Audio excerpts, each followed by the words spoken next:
did it, kid. You're in. You're one of us now. You did it. All this is yours. We're gonna be shooting up together. We're gonna steal together. Sleeping together, too. Sleep together. You are gonna love every single minute. No! I'm trying it just this once.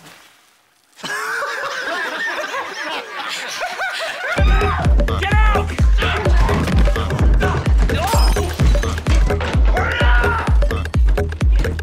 This isn't normal. But on meth, it is. Let's go! Let's go! Come on! Come on! Wish I'd taken that shortcut through that empty parking lot. Wish I'd gotten jumped. I wish they'd broken my ribs. Put me in a hospital. Here, mess him up. No! But I didn't get jumped. I went to that party. I did meth for the first time. Now, all I do is meth. All I do is meth. I want you to come back home.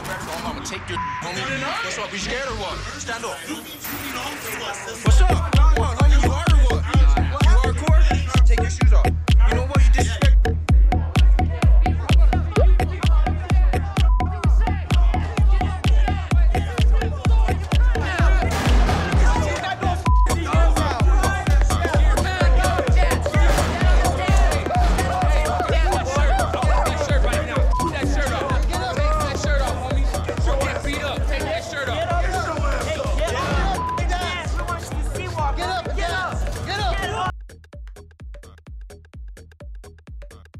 Hi, my name is Kim, and I'm a representative from U.C.A.N, which is United Christians Against Narcotics. We truly believe that knowledge is power, and through sharing this knowledge, we can save the youth, and in turn, save the nation. Motivating and teaching the youth to renew their hearts through Jesus. It is very important to understand that your heart is your spirit. It is your conscience. If we are spiritually correct, our heart will overrule our mind when it is deceived. We can do all things through Christ who strengthens us. While we are going through the process of renewing our minds, we need to fill our hearts with the Holy Spirit, so that eventually our heart, which is our spirit, will rule our mind when it deceives us. Methamphetamine users. Addiction touches nearly every family, ranging physical and mental health, relationships and personal finances, mothers, fathers, brothers, sisters, daughters, and sons. No one is immune to the frightening long-term impact of the hard drug abuse. What follows is a sober depiction of real individuals who've fallen victim to temptation of drug use. In this case, methamphetamine, whose devastating effects are all too apparent. The first thing you notice in a meth user is their skin. Acne appears or worsens. Obsessive skin picking often causes meth users' faces to be covered in small sores and scarring, the result of a common sensory hallucination of bugs crawling beneath the skin. The next thing you'll notice is facial musculature and fat. Meth, like other stimulants, suppresses appetite and can lead to undernourishment due to long periods without eating. Over time, the body begins consuming muscle tissue and facial fat, giving users a gaunt, hollowed-out appearance.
The drug situation in South Africa is on the increase.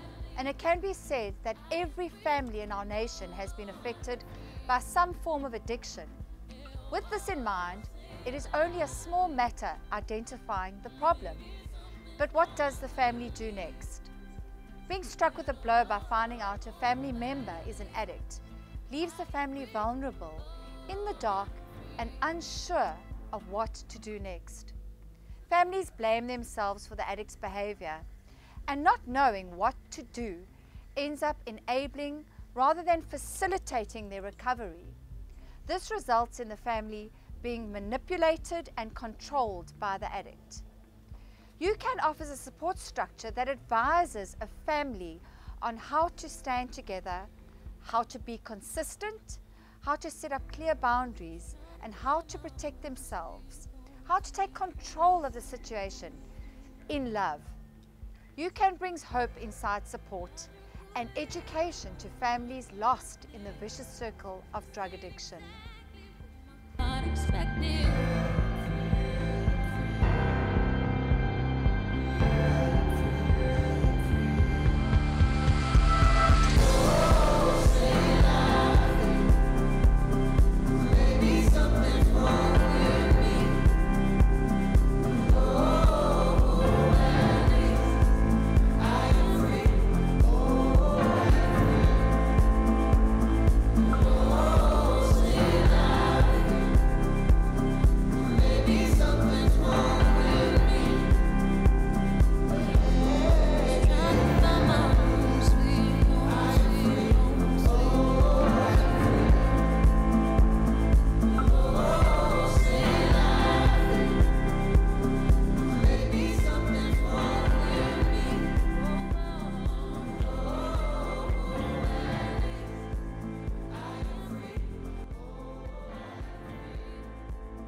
In the next few months, I will be giving you lessons on topics related to thoughts of fear, negative thinking, spiritual depression, guilty thoughts, a sad and lonely mind, forgiveness, and thoughts of joy, etc.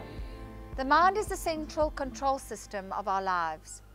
Our mind has the ability to reason, recall, understand, display emotion, and personality. Our minds literally control every function of our physical bodies, from breathing and walking to behavior and attitudes that stem from our innermost being. This is where our interest, emotions, and our will come from. As I stressed earlier, it is important to study and learn how to biblically teach your heart, which is your spirit or conscience. If your heart is biblically and spiritually trained, it will rule your mind in the correct way, and you will start to make the right decisions. Our mind is a phenomenal gift from God, and one of the most powerful things we possess is our thinking. The mind, when trained correctly, can shape and bend reality. I personally was an addict, but through MCCC and U.C.A.N, I've been led to the Lord Jesus Christ. I'm now saved, delivered, and set free. My life was hell on wheels. Therefore, through my life experience and the spiritual guidance of Pastor Sophis, I will teach you, through my U.C.A.N lessons, plans on how to become set free. You cannot use worldly weapons to fight a spiritual battle. This can only be defeated with spiritual weapons. A physical battle can also be overcome with spiritual weapons. For example, praying and healing the sick. Take every thought captive to the obedience of Christ, and never forget to put the armor of God on as soon as you wake up in the morning. Our prayer as the U.C.A.N team is for each and every one of you to have a teachable spirit, and that through our life experiences and horrific addictions can educate you on the dangers of drug addiction. And through our lessons, we will guide you and show each and every one of you how to become set free from your addictions through Jesus Christ who strengthens you. Thank you, and may God bless you.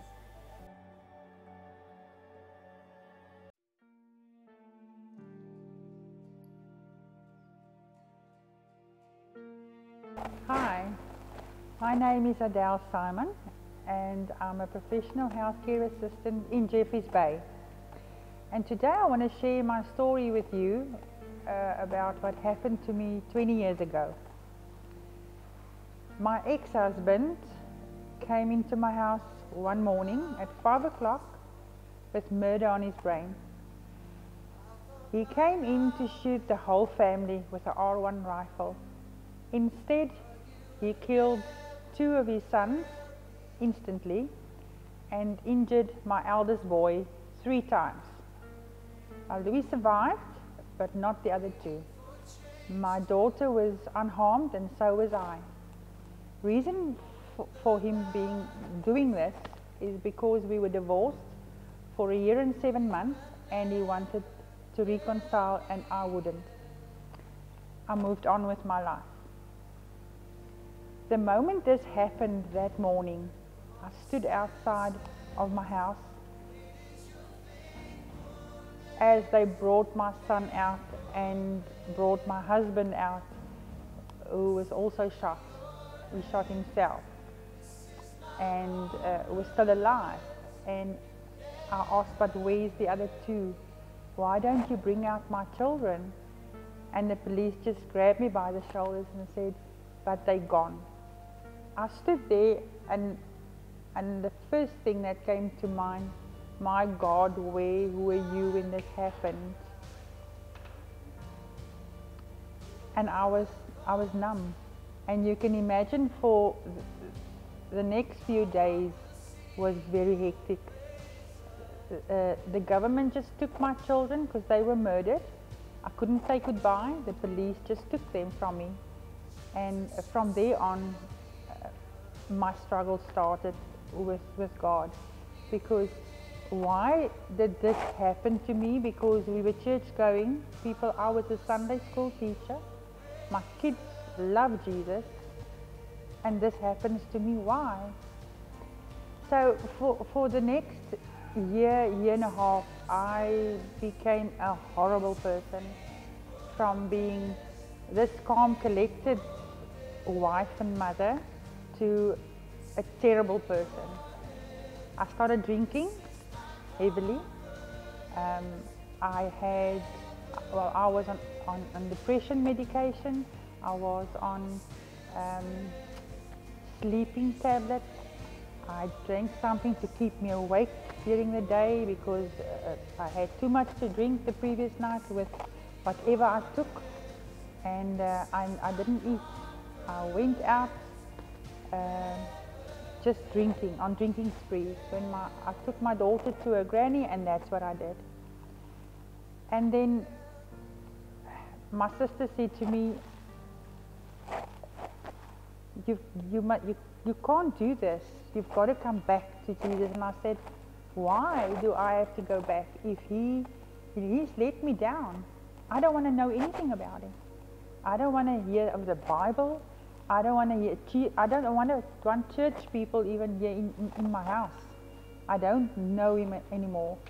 So this was going on for 1 year and a half, and one weekend she was very persistent. She said, we're having a gathering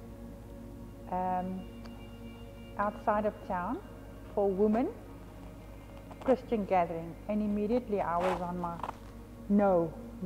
I was wearing black every day, black for all the time.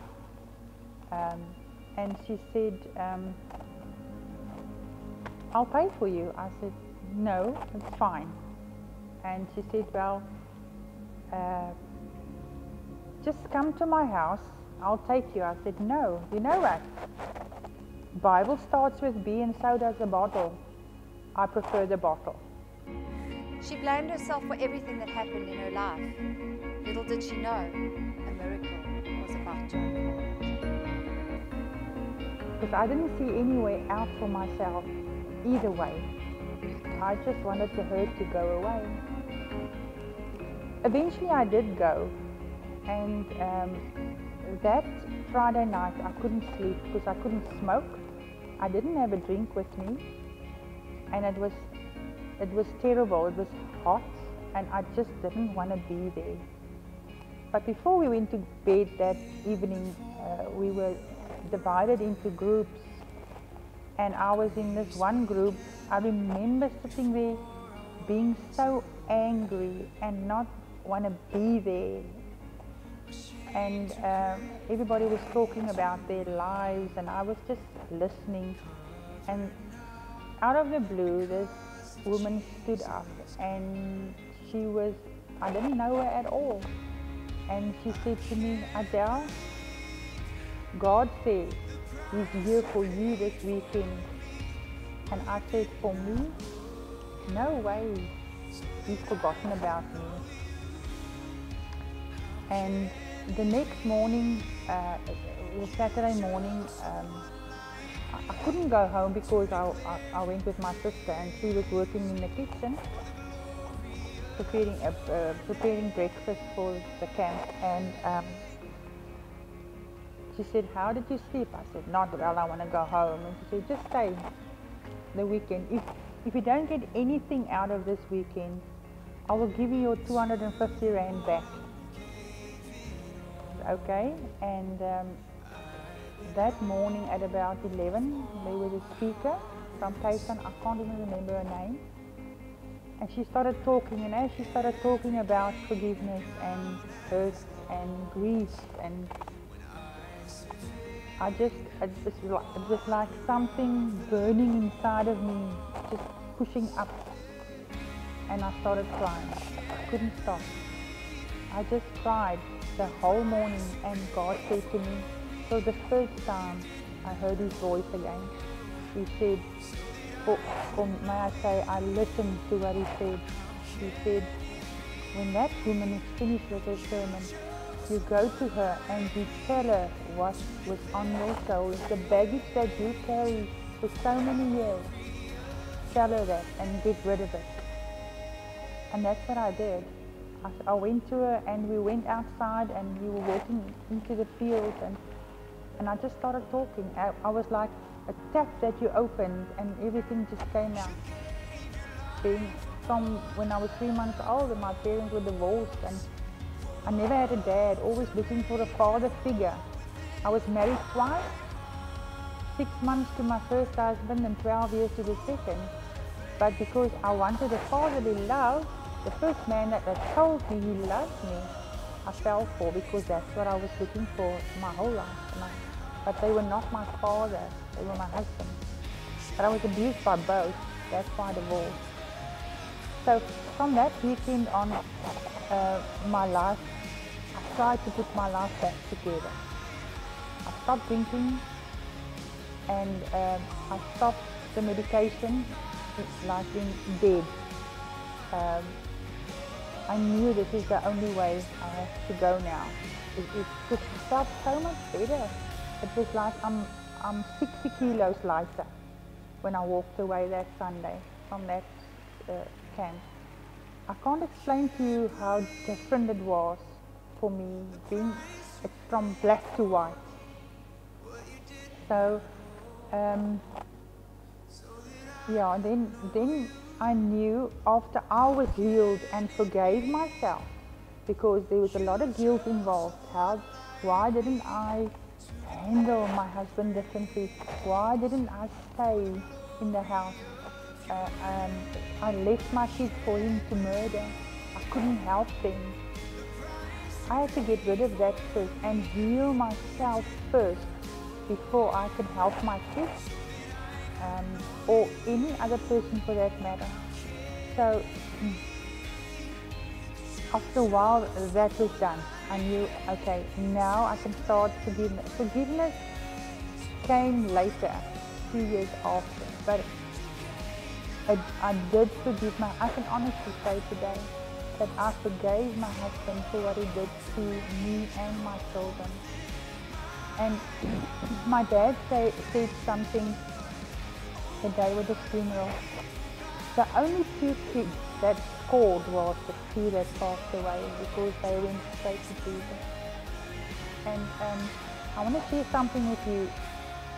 The day of the funeral,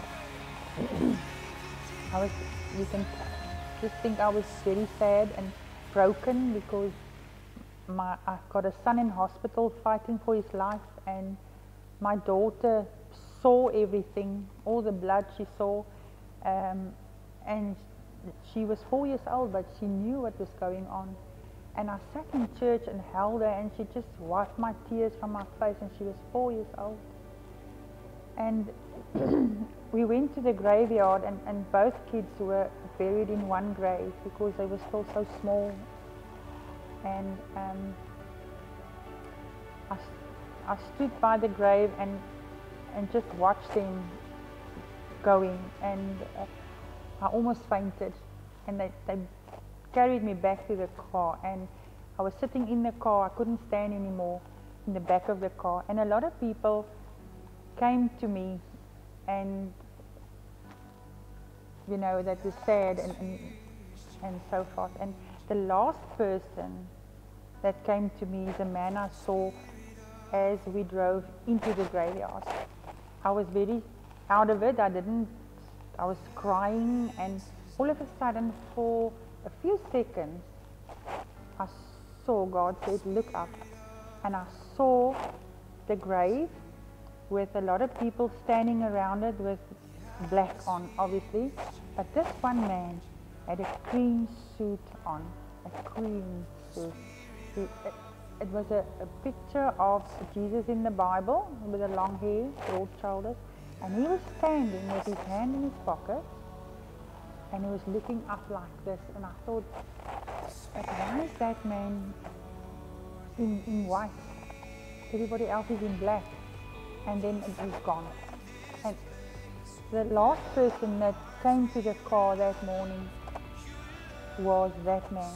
He came into the car and he looked me in the face and he said, "How are you?" And I cried. I said, "I'm not well." And he said, "Where are you going to stay?" And I said, "I stay with my sister." And he said, "That's good." And he wanted to go out, and I said, "No, wait. Who are you?" And he smiled at me and he said like this, "I will see you again one day." Was I that special that Jesus came to me himself, or did he send an angel for me? I believe it was him, Jesus himself, that came to say, "I'm here with you all the way. Even when you thought I wasn't there, I was right next to you, and you didn't even notice that." He still carried me through drunken driving. I went through roadblocks praying in my drunkenness, "Please just bring me safe to the other side." He still carried me. I want to say one thing to end off. People say I am a victim of alcohol abuse. I'm not. I'm a survivor. And that's how it's going to be for the rest of my life. Forgiveness, first of all, healing your baggage, and then forgiveness. I've done it through the grace of God. I wouldn't have done it any other way. If I carried on the way I was, I would have been gone today. I have a life. I'm calm. I love my life. He's put me in a beautiful place. My kids are fine. They went on with their life, and he just carried us to today.